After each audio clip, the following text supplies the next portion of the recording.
Indefinite pronoun क्या होते हैं? जिसमें हम किसी जनरल पर्सन, ग्रुप या किसी चीज के बारे में बात करते हैं। किसी पर्टिकुलर चीज के बारे में नहीं करते हैं, किसके बारे में करते हैं? किसी जनरल चीज के बारे में। अब देखो जैसे जनरल मतलब, अब देखो everyone, everybody, someone, something, no one. तो इसमें कोई पर्टिकुलर एक चीज तो नहीं है। अब देखो जैसे ये है एवरीवन, एवरीवन मतलब सब, है ना? तो ये यहाँ पे किसके बारे में बात हो रही है? जनरल के बारे में, ठीक है। अब example, everybody enjoyed the party. तो यहाँ पे क्या आ रहा है? एवरीबॉडी, है ना? तो ये क्या है कि सब क्या कर रहे हैं? एंजॉय कर रहे हैं। तो जनरल बता रहे हैं ना, सबके बारे में बता रहे हैं कि सब एंजॉय कर रहे हैं, ठीक है। अब देखो नोबडी केम, कोई भी नहीं आया, है ना? तो यहाँ पे क्या बात हो रही है? जनरल बात हो रही है, ठीक है। अब देखो ये है कुछ वर्ड्स है जो क्या है? इंडेफिनेट प्रोनाउन है। ये सब वर्ड्स क्या है? इंडेफिनेट प्रोनाउन के लिए यूज होते हैं।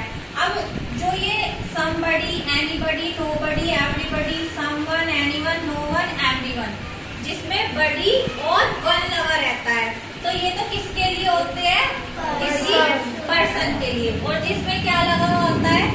थिंग लगा हुआ होता है, वो किसके लिए होते हैं? थिंग्स के लिए। और जिसमें वेयर लगा हुआ होता है, वो किसके लिए होते हैं? प्लेस के लिए, ठीक है। वो किसके लिए होते हैं? प्लेस के लिए, ठीक है। समझ में आया? अब देखो we use a singular verb with an indefinite pronoun। क्या करते हैं हम? इंडेफिनेट प्रोनाउन के साथ क्या यूज करते हैं? Singular verb. क्या यूज करते हैं? सिंगुलर। आप सोचने लगो एवरीबॉडी तो बहुत सारे होते हैं, तो हम प्लूरल यूज करेंगे, पर लेकिन इसके साथ जो इंडेफिनेट प्रोनाउन होते हैं उसके साथ हम क्या यूज करते हैं? Singular verb. अब देखो यहाँ पे everything was ready for birthday. अब क्या लिख रहा है? एवरीथिंग। एवरीथिंग का मतलब क्या है? सब चीज, है ना? सब चीज रेडी है बर्थडे के लिए। पर लेकिन यहाँ पे क्या लग रहा है? वाज। वाज क्या होता है? कौन सी वर्ब होती है? सिंगुलर या प्लूरल वर्ब होती है? है ना? तो सिंगुलर यूज हो रही है। आप देखो there is someone at the house. अब देखो समवन मतलब कोई भी हो सकता है, कोई है वहाँ पे, कोई भी हो सकता है ना। एक भी हो सकते हैं, दो भी हो सकते हैं, 10 भी हो सकते हैं, है ना? बट लेकिन क्या लग रहा है? तो क्या कह रहे हैं? इंडेफिनेट प्रोनाउन के साथ क्या लगता है?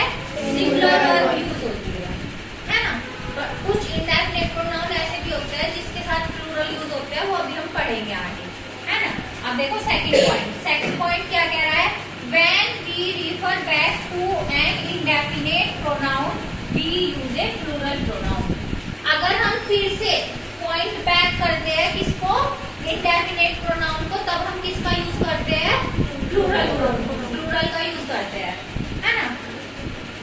Everybody enjoyed the concert. अब देखो क्या लिख रहा है कि सबने क्या किया? एंजॉय किया। अब देखो यहाँ पे क्या लिख रहा है? दे, है ना?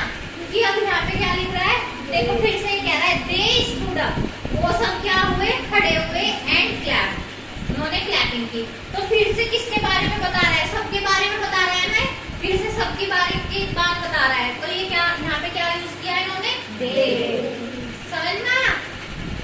अब देखो थर्ड वाला नोट क्या है? जो ये वर्ड्स होते हैं both, few, fewer, many, other, several, इन सब के साथ हम क्या यूज करते हैं? जो ये वर्ड्स है ना, जो ये वर्ड्स लिख रहे हैं, इन सब के साथ हम क्या यूज करते हैं? तो यहाँ पे क्या आ रहा है? Both are known as. दोनों के दोनों क्या है? Known as. तो देखो यहाँ पे बोथ लिख रहा है, यहाँ पे क्या आ रहा है? प्लूरल वर्ब आ रही है ना? तो ये क्या हो गया? कुछ चीजें तो ऐसी होती है जहाँ पे प्लूरल यूज करते हैं, कुछ ऐसी होती है जहाँ पे सिंगुलर यूज करते हैं, है ना? तो प्लूरल के लिए कौन कौन से पॉइंट है? ये वाले। अगर हमें लगता है कि वो पॉइंट बैक कर रहा है, तब हम क्या यूज करेंगे? प्लूरल यूज करेंगे। और जब हमारे ये वर्ड्स यूज होते हैं, तब भी हम क्या यूज करेंगे? प्लूरल।